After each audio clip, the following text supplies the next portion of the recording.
Icebreakingnya jadi gini, nanti berdiri. Bukan es krim ya? Enggak.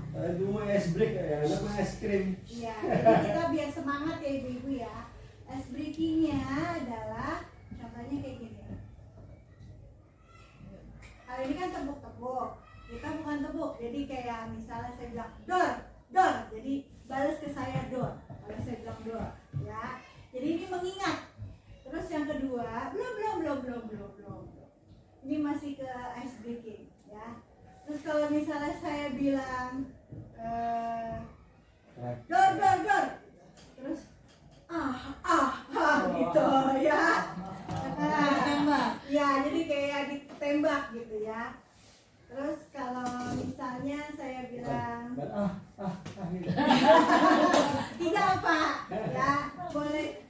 Masuk itu Bapak. Kalau misalnya saya bilang bung, ya. Kalau saya bilang bung, kalau bilang bung boleh hanya nggak kena, boleh begitu. Boleh dengan gaya yang pokoknya yang nyebelin. Gaya nyebelin ibu-ibu begitu atau bapak-bapak terserah. Ya kayak gimana? Ya, kayak gitu. Jadi yang perlu kita ingat adalah pertama door, ya kan? Doornya itu yang pertama kalau dibilang door balik. Ya, kalau bisa bilang door, atau boleh yang menghindar. Terus kalau dibilang boom, berarti kita bilang ya nggak kena gitu ya, terserah dengan gayanya. Oke, sekarang siap ya? Ya, kita berdiri. Fokus ya, jadi kalau saya tunjuk fokus. Siap. Itu tunjuk orangnya. Iya, saya yang tunjuk. Iya, tadi kita Di depan ya. contoh dulu ya, contoh dulu misalnya. Dar.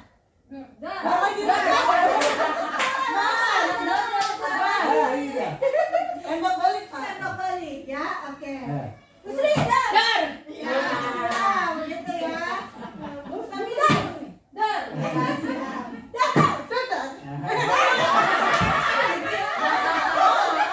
Kalau 2 kali berarti kita mulai ini masih mulai ini dulu ya, kita masih oke, mulai benar dar ya, siap semua latah ya. Bukannya bubung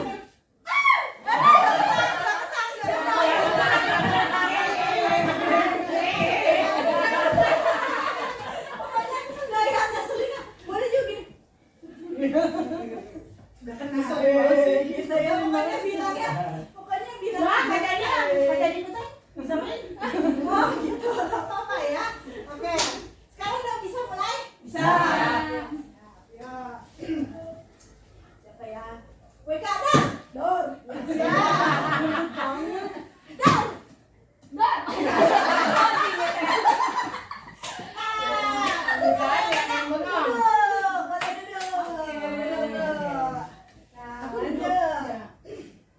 Kalau yang salah ntar duduk ya. salah dulu. Lagi. Datar.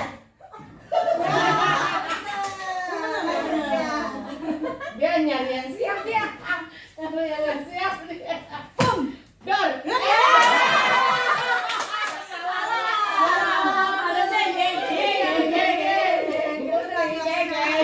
Ya, mana dulu Bu Sri. Ayo lagi. Hah?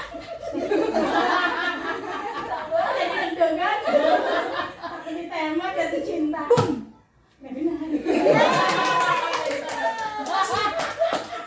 Datar.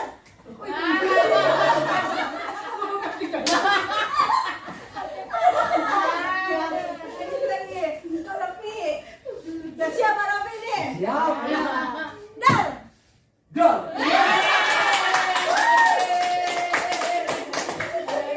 Nah, yang belum kena siapa ya? Betami nih. Datar.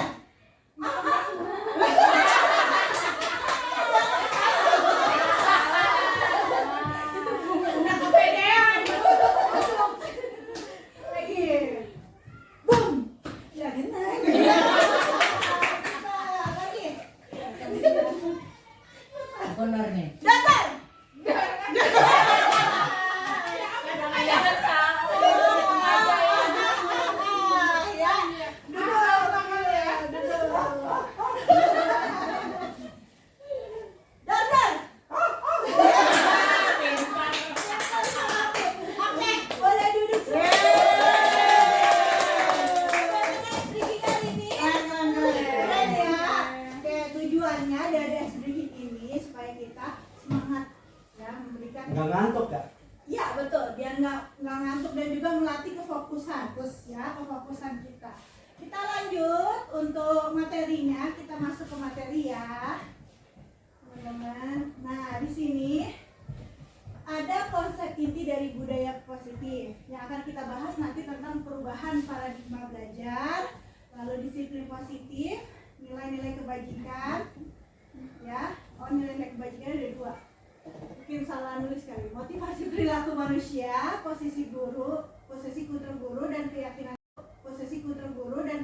kelas serta segitiga restitusi. Ya. Nah, di yang pertama itu tentang pembelajaran dengan paradigma baru. Nah, kita kan belajar tentang pelajar Pancasila kan? Nah, ini dia ciri-cirinya ada 5. Ada 6 ya. Nah, di dalam pembelajaran dengan paradigma baru ini merupakan pembelajaran yang dirancang berdasarkan prinsip pembelajaran berdiferensiasi sehingga para peserta didik sesuai kebutuhannya berdasarkan tahap perkembangan sesuai teori psikologi modern untuk mewujudkan profil pelajar Pancasila. Untuk menghindari miskonsepsi tentang teori kontrol, ya, di sini ada ilusi guru mengontrol murid. Kita tidak dapat memaksa murid berbuat sesuatu jikalau murid tersebut memilih untuk tidak melakukannya.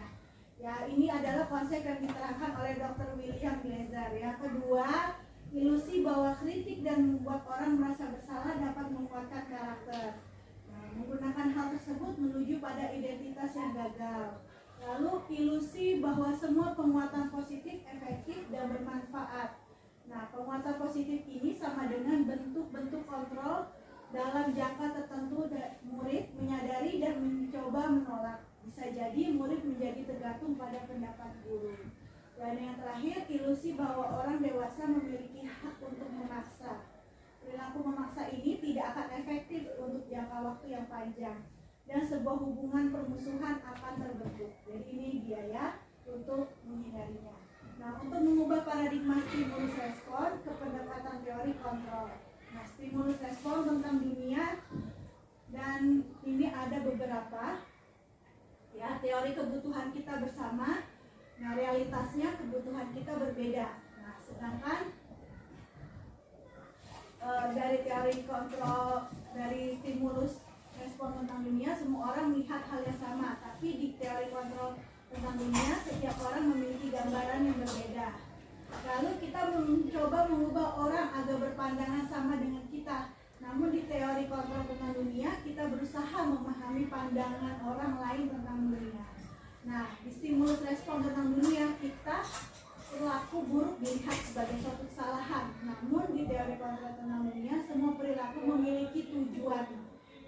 Lalu di stimulus respon tentang dunia, orang lain bisa mengontrol saya. Tetapi di teori kontrol tentang dunia, hanya Anda yang bisa mengontrol diri Anda. Nah, stimulus respon tentang dunia, saya bisa mengontrol orang lain. Tapi di teori kontrol tentang dunia, Anda tidak bisa mengontrol orang lain. Selanjutnya, di stimulus respon tentang dunia ada pemaksaan.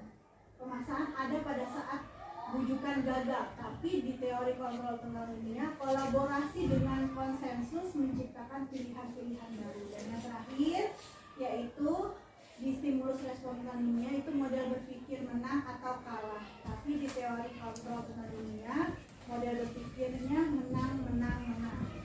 Ya.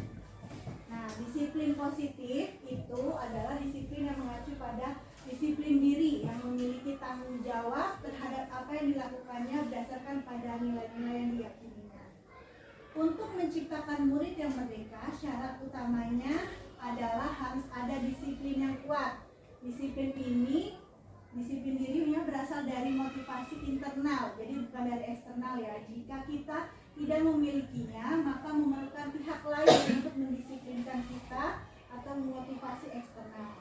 Disiplin positif merupakan salah satu cara penerapan disiplin yang bertujuan untuk menumbuhkan kesadaran serta memberdayakan peserta didik tanpa imbalan penghargaan atau reward atau ancaman atau hukuman. Tujuan dari disiplin positif ini adalah untuk menciptakan murid yang memiliki disiplin diri sehingga mereka berperilaku mengacu pada nilai-nilai kebajikan universal dan memiliki motivasi intrinsik dalam perubahan perilaku ke arah yang lebih baik. Nah, ini dia nilai-nilai dari kebajikan. Ada di sini profil Pancasila, yaitu ada 6: beriman dan bertakwa, berkebinekaan global, bergotong royong, mandiri, kreatif, bernalar tinggi. Sedangkan menurut IBO primary years itu ada toleransi, rasa hormat, integritas, mandiri, menghargai, antusias, empati, keingintahuan, kreativitas, kerjasama, percaya diri, dan komitmen. Dan juga ada 9 pilar karakter. Ada toleran, cinta damai, dan bersatu, ada cinta Tuhan. Nah, ada 9 di sini, 9 pokok. Selanjutnya, apa itu kebutuhan dasar manusia? Jadi setiap murid pasti memiliki kebutuhan dasar manusia ya Bapak Ibu yang harus kita penuhi. Untuk itu kita harus tahu dulu apa artinya. Ya, artinya adalah segala sesuatu yang dibutuhkan oleh manusia dalam menjaga keseimbangan baik secara fisiologis maupun psikologis dengan tujuan ingin mempertahankan kesehatan dan kehidupan. Selanjutnya, nah ini dia kebutuhan dasar dari manusia. Ya, ada cinta. Ya, cinta itu jadi kita perlu dengan kasih sayang memberikan kepada anak diri kita. Dia perlu yang namanya diterima, gitu ya. Kesenangan, dia juga bisa menunjukkan dirinya sebagai suatu kesenangan atau kekuasaan juga. Anak-anak terkadang kan merasa dirinya bisa menguasai gitu ya, lalu bertahan hidup. Nah, kalau bertahan ini kebutuhan dari ininya apa namanya perutnya gitu ya, kebutuhan untuk bertahan hidup dan kebebasan. Jadi dia juga bisa melakukan kebebasan. Selanjutnya motivasi perilaku manusia. Nah ini dia ada 3 motivasi dari perilaku manusia. Yang pertama untuk menghindari ketidaknyamanan atau hukuman, untuk mendapatkan imbalan atau penghargaan dari orang tua, dan yang terakhir untuk menjadi orang yang mereka inginkan dan menghargai dirinya sendiri dengan nilai-nilai yang mereka percaya. Hukuman di sini sifatnya itu tidak terencana atau secara tiba-tiba. Kalau dia melakukan kesalahan, biasanya kita melakukan hukuman atau murid tidak tahu apa yang akan terjadi atau tidak dilibatkan, jadi dia tidak tahu ya hukumannya itu berupa apa, apakah berat atau ringan yang sesuai dengan yang dia lakukan. Nah, bersifatnya juga satu arah dan bisa juga berupa hukuman fisik atau psikis. Nah, untuk konsekuensi itu biasanya terencana atau disepakati sesuai dengan peraturan yang ada. Jadi kita sudah membuat peraturan dulu. Nah, murid tetap dibuat tidak nyaman gitu ya, karena kan terpaksa melakukannya. Nah, sikap guru selalu memonitori murid. Jadi guru selalu lihat, oh dia nih suka ngelakuin hal yang sama enggak gitu. Nah, tapi kalau di restitusi itu kita melakukan proses atau menciptakan kondisi bagi murid untuk memperbaiki kesalahannya. Jadi kita tidak ngomelin atau tidak memberikan hukuman atau memberikan konsekuensi, tapi kita mencari cara dengan komunikasi yang baik kepada anak didik kita. Nah, jadi proses kolaboratif yang mengajarkan untuk mencari sendiri. Selanjutnya, nah ini dia. Hukuman itu kata-katanya bisa awas kalau nggak dilakuin lagi ya, nanti awas kamu. Jadi bisa seperti itu kata-katanya. Bisa kalau di konsekuensi biasanya perkataannya itu lakukan apa yang saya katakan. Ya, pokoknya kamu lakukan apa yang saya katakan. Tetapi kalau di restitusi itu apakah hal ini yang sesungguhnya ingin kamu lakukan? Jadi kita menanyakan, gitu ya, apa yang menjadi kebutuhan peserta didik kita di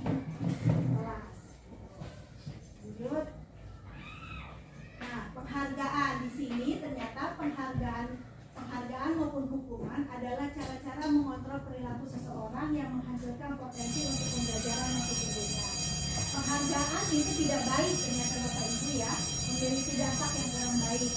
Contohnya adalah untuk penghargaan yang tidak efektif, penghargaan yang merusak hubungan, penghargaan yang mengurangi ketepatan, penghargaan yang menurunkan kualitas, penghargaan mematikan kreativitas, dan penghargaan menghukum. Ini dia penemu dari teori-teori kontrol guru, Dr. William Blazer dan Diane Bosen. Ini ada 5 ciri-ciri dari kontrol guru. Guru bisa sebagai penghukum. Ya, indikatornya misalnya tadi kata-katanya patuhi aturan saya, atau awas kalau tidak kamu saya akan hukum. Gitu ya. Kamu selalu saja salah. Jadi selalu pasti yang selalu terakhir selesainya. Jadi ini adalah kata-kata yang biasanya bersifat penghukum. Selanjutnya, guru sebagai pembuat bersalah. Indikatornya itu contohnya kata-katanya, ibu sangat kecewa sekali dengan kamu. Atau bagaimana kalau orang tuamu tahu kamu berbuat begini? Apakah kamu tidak tahu ibu sudah lelah mengajari kamu? Nah, ini juga adalah salah satu guru sebagai pembuat bersalah. Selanjutnya, guru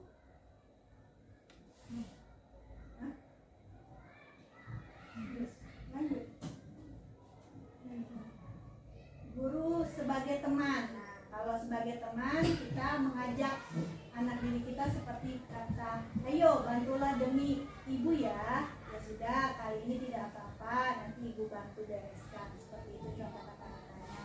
Selanjutnya, guru sebagai pemantau. Indikatornya biasanya kata-katanya peraturannya apa. Nah, jadi dia menanyakan peraturan, lalu apa yang telah kamu lakukan. Ini sebagai pemantau. Lalu sanksi atau konsekuensi apa yang akan saya berikan kepada kamu. Itu biasanya sebagai pemantau. Dan yang terakhir, guru sebagai manajer. Nah, di sini sebagai manajer kata-katanya yaitu apa yang kita yakini sebagai sebuah kebenaran. Jika kamu meyakininya, apakah kamu bersedia memperbaikinya? Itu dia kata-kata sebagai manajer. Nah, jadi di sini Bapak Ibu kita akan lihat posisi kontrol apakah aku. Jadi akunya itu adalah guru ya, bukannya anak didik. Jadi ada kata-kata, apakah sering kita mengucapkan kata saya kecewa sekali dengan kamu, atau kamu tidak pernah benar melakukannya. Ayolah lakukan demi bapak atau ibu. Sanksi atau konsekuensinya apa? Tahu kan? Apa rencanamu untuk menyelesaikan masalah ini? Nah, dari sekian 5 ini tentu pasti sudah tahu ya mana yang baik kata-kata yang kita gunakan dalam memperbaiki anak dari kesalahan anak ya. Selanjutnya, nah keyakinan kelas, kita sudah membuat keyakinan kelas masing-masing ya. Mengapa keyakinan kelas dan bukan peraturan kelas? Apa alasannya? Nah, pembentukan keyakinan kelas ini dibuat karena berdasarkan kuantitatif ya, juga berupa pernyataan yang universal, dibuat juga dalam pernyataan yang positif, sedikit saja agar mudah diingat, sesuai dengan kondisi kelas agar mudah diterapkan, dan semua warga kelas dilibatkan saat membuat keyakinan kelas. Nah, tadi tentang keyakinan kelas sudah kita bahas. Sekarang kita akan masuk ke segitiga restitusi. Segitiga restitusi ini adalah suatu proses dialog yang dijalankan oleh guru agar dapat menghasilkan murid yang mandiri dan bertanggung jawab. Kita boleh melakukannya dengan 3 cara tahapan. Yang pertama, kita harus menstabilkan identitas murid. Jadi kita menanyakan apa yang menjadi kebutuhan murid gitu ya. Selanjutnya, memvalidasi tindakan yang salah. Jadi ketika anak melakukan kesalahan, kita tidak langsung menjudge dia itu salah. Dia melakukan kesalahan itu punya alasan gitu ya, punya alasan, jadi diungkapkan dulu alasannya kenapa. Dan yang terakhir, menanyakan keyakinan kelas. Nah, dari sini kan kita sudah membuat keyakinan kelas, jadi kita bisa apa yang akan dia perbaiki dari dalam dirinya dia untuk dia tidak melakukan hal yang seperti itu lagi gitu ya. Nah, untuk penutupnya ini, jadi dari semua rangkaian yang tadi sudah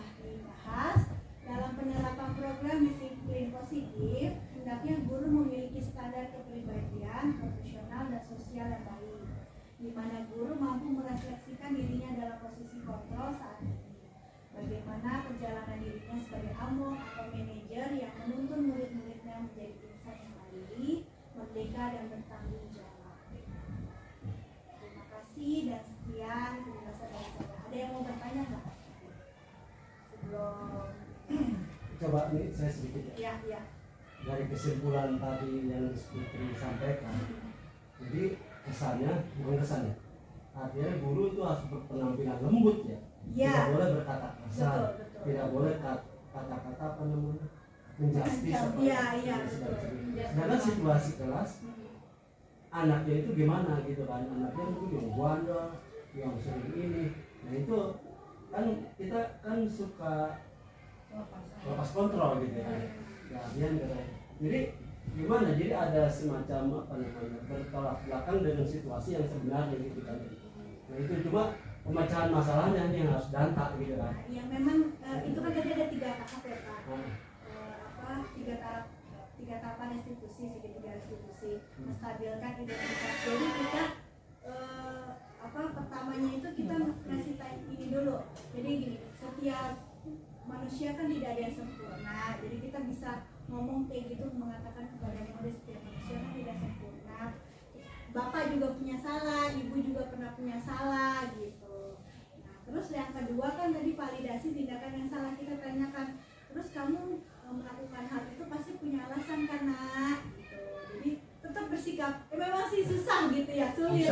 Saya juga masih coba untuk belajar hal yang seperti itu, kesabaran ya gitu ya, belajar sabar ya kan.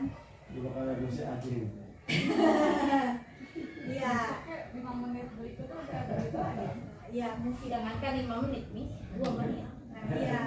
Nah, makanya dari adanya seperti ini, saya mengajak Bapak Ibu untuk kita bisa mengontrol dengan 3 mengontrol emosi berarti. Iya. Harus Tiga punya tahapan. ekstra 100.000 sabar. Iya, betul. Ya. Nah, nanti yang terakhir itu kita tanyakan keyakinannya. Jadi dari keyakinan yang sudah kita pernah buat nih, anak-anak, yang mana yang kamu langgar? Nah, gitu ya. Yang mana keyakinan kelas yang sudah kamu langgar? Keyakinan sama kesepakatan beda. Kalau keyakinan kelas dengan kesepakatan sama. Cuma bedanya kalau peraturan kan memaksa harus melakukan hal yang itu. Berarti sebelumnya harusnya sebelum kita action harus anak kita harus diberikan pemahaman dulu berarti ya. Artinya nggak boleh begini, seperti itu kan juga tanya gitu. Iya sih. Tapi nggak juga sih Pak, dengan cara seperti ini anak penting kesepakatan harus dibuat kesepakatan kelas dulu memang. Jadi ketika dia melakukan kesalahan, kita lihat lagi nih kesepakatan kita seperti ini. Berarti kita bisa memberikan hukuman yang pas untuk dia apa yang sesuai. Ya enggak? Ya, jadi kan Sebenarnya bukannya bentuk hukuman Bu Hana ya, tapi bagaimana cara dia memperbaikinya. Misalnya kayak dia datang telat nih. Oke, kalau kamu melakukan hal itu lagi, berarti kan kamu salah tuh. Nah, gitu ya. Gimana caranya supaya kamu tidak telat? Jadi kita nanyain, gimana caranya supaya kamu nggak telat? Nah, itu restitusi. Jadi bukannya kita hukuman dengan memberikan hukuman, gitu. yang humanis. Ya, seperti itu. Oke, ya. Tadi kan reward itu sebenarnya perilaku nggak bagus ya. Dengan reward jadi ada 6 tuh tadi kalau nggak salah ya. Dengan cara apa kita mengapresiasi murid agar dia bisa memperbaiki sikap dan perilaku?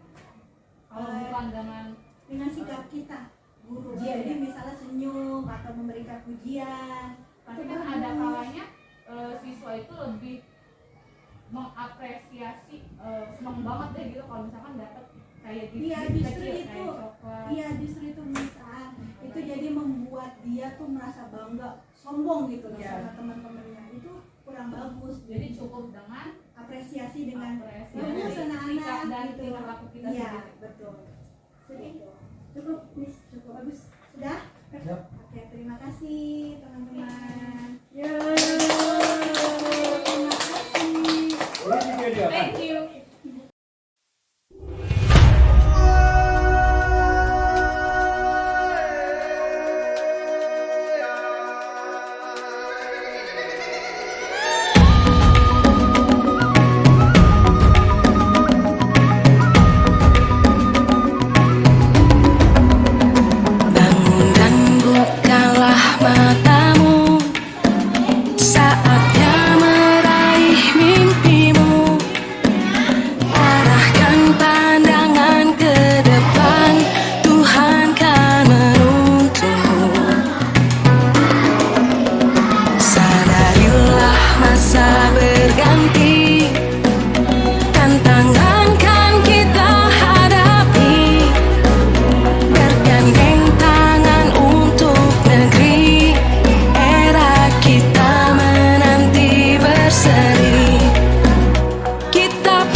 Abil tahu nggak? Tidak boleh ngobrol di dalam kelas. Berarti apa? Di dalam kelas harus diam, ya. Jadi ada dua, kalimat positif dan kalimat negatif. Nah, berarti keyakinan kelas ini kita buat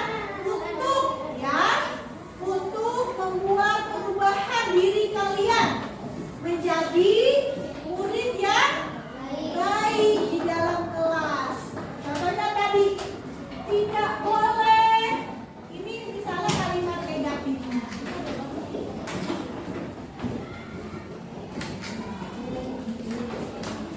Nah, lalu ada kalimat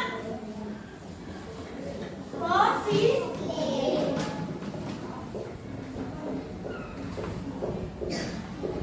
Kalimat negatifnya tidak boleh mengobrol di kelas.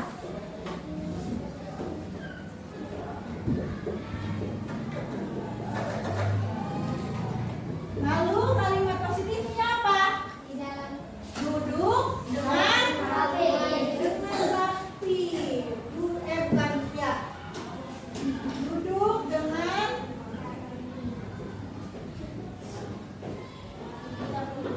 rapi dan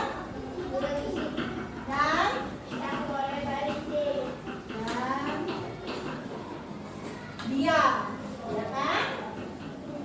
Diam atau tenang, benar nggak? Oke, tapi nanti yang kalian buat adalah kalimat negatifnya. Oke ya, anak-anak ya. Yang kalian buat adalah kalimat negatifnya. Nah, nanti kalian tulisnya di sini di sticky notes. Ya, Miss nanti akan kasih kalian tulis apa yang kalian tidak boleh lakukan. Ya, itu nanti ketika kalian melakukan satu kesalahan, kamu ingat, oh iya, saya sudah pernah membuat keyakinan bersama Miss Putri di kelas bahwa saya tidak boleh ngobrol di dalam kelas. Ya, kalau di dalam kelas kamu ngobrol, berarti apa yang kamu perbaiki? Dengan diam, duduk tenang. Oke? Ya, mulai ya. Nanti Miss minta dipisahkan deh yang laki-laki yang perempuan.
toilet tanpa berbicara